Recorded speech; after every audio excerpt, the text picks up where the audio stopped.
Allah sənə şəfa versin inşallah. İnşallah. Bu xalq, görün necə gözəl xalqdır ki, bu körpənin üzünü görən kimi bu körpənin həyatını xilas elədilər. Sağ olsunlar. Allah razı olsun. Minnətdarım hamısına, hər birini. Bu uşaq inşallah yaşayacaq.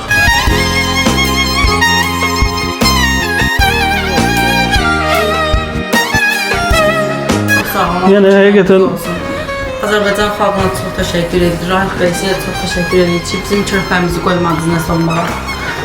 Allah kömək olsun. Vallahi o qədər həyəcan, o qədər stres keçmişəm ki, bir həftə ərzində. Qardaş, nə var, nə yox? Sağ olasın, Allah kömək olsun. Əməliyyata hazırsınız. Sağ olun inşallah saat 8-dən sonra tezdən. Sübh uşaq əməliyyat olacaq inşallah. İnşallah 8-də həstanədə olmalı İqor Hospitalı.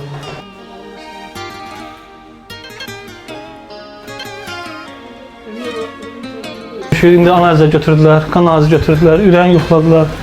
Əməliyyat olmağına görə ki, əməliyyata yararlıdır ya yoxsa. Şibala, necəsən?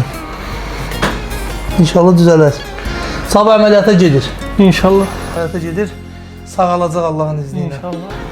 Hamımızdan Allah razı olsun. Bax, 10.000 manat. 500 manat atan da oldu, 1 manat atan da oldu. Allah hamısını canı 5 manat atan da oldu, bax 100 manat atan da oldu. Bir nəfər var hələ mənim, sən nə deyir? Deyir, nə qədər çatmır, nə qədər çatmır? Deyirdim 500 atırdı. Sabahı soruşurdu, nə qədər çatmır? Deyirdim 300 atırdı. Bax, tərtəmiz 10.000 manat. Allah köməyin olsun. Buyur. Var o, Allah razı olsun. Allah şəfa versin. Çox sağ ol, Allah sən köməyin olsun. Bu millətimizin Allah canı sağ eləsin. Kim ki bir manatda dəstək olunur, hamısının Allah razı olsun. Allah hamısının balasını sağlasın. Necə ki, bu da kömək elədilər, bu əməliyyatın pulunu yığdılar. Necə ki, dəstək oldular. Allah onlara həmişə dəstək olsun, nəzərində sağlasın. Sizin sayənizdə sabahları bu uşaq əməliyyata gedir. Bir həyatı xilas eləmək, bütün həyatları xilas eləmək üçün bir şeydir. Bir insanı öldürmək də bütün insanları öldürmək üçün bir şeydir.